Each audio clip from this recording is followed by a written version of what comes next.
अगर आपको पता चले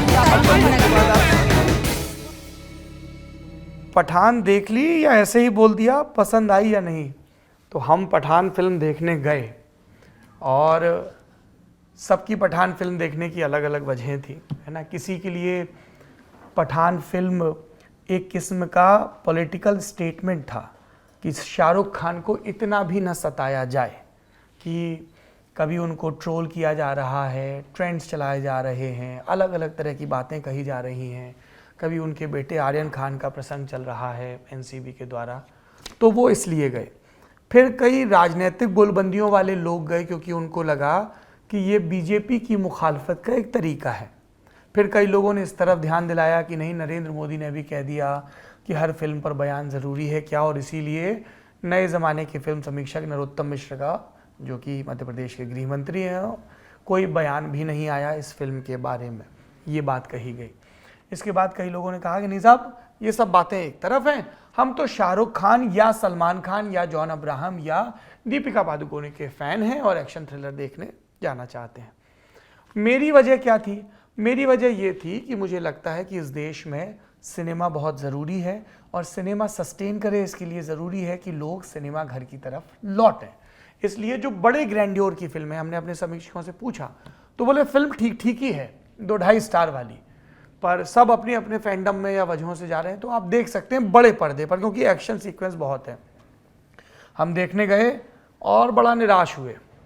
इतना पैसा खर्च हुआ लोकेशन पर, इतना पैसा खर्च हुआ बाकी तामझाम पर, कुछ पैसा कहानी पर भी खर्च कर लेते। बहुत ही औसत किस्म की कहानी है और किसी को इसमें मज़ा आ गया कि शाहरुख इज़ बैक और 6 पैक और दिस दैट, किसी को आ गया कि उसमें वो रूमाल लटका के सलमान खान आते हैं तो वो भाईजान की फ़ैन ब्रिगेड है।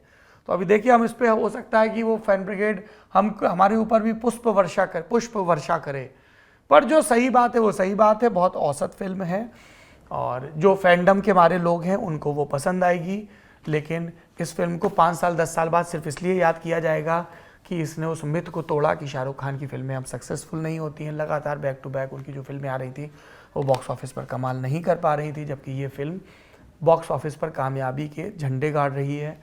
फिल्म का संगीत या फिल्म के वीएफएक्स या फिल्म की कहानी कुछ भी ऐसा नहीं जो बहुत यादगार रहे, बारिंग द सटल सटायर जो शाहरुख खान और सलमान खान ने लिया, जिसको अंग्रेजी में पॉट शॉट बोलते हैं।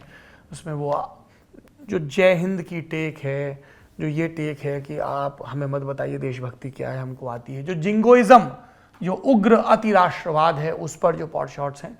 तो फिल्म अपने तई कुछ पॉलिटिकल स्टेटमेंट देने की कोशिश करती है और उसमें कहीं कहीं सफल भी होती है। पर हम उस शाहरुख के मुरीद हैं जो चक दे इंडिया और स्वदेश जैसी फिल्में करता है।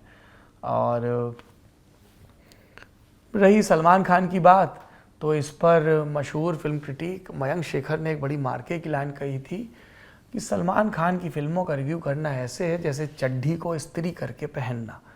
तो वो उनका फैन बेस है, उनको देखने जाता है। जैसे मुझे ध्यान है जब फिल्म रिव्यू करते थे तो दबंग देखने गए थे, जो कि ठीक लगी थी, मसाला फिल्म। देखिए, फिल्म के बारे में एक चीज़ ये भी होती है कि वो आपको जो प्रॉमिस कर रही है वो डिलीवर कर रही है या नहीं। सिद्धार्थ आनंद की पिछली फिल्मों के साथ भी ये समस्या रही है। मतलब एक बहुत तेज़ी से चलता हुआ वीडियो गेम सा है, दिशुमधाड़ है, बहुत सारे लाउड बयान हैं, पर डेप्थ नहीं है। आप देखिए कि मैं पठान देखने के बाद मैंने टॉप गन का जो सीक्वल आया है वो देखा, और देखिए क्या कमाल की एक्शन फिल्म है।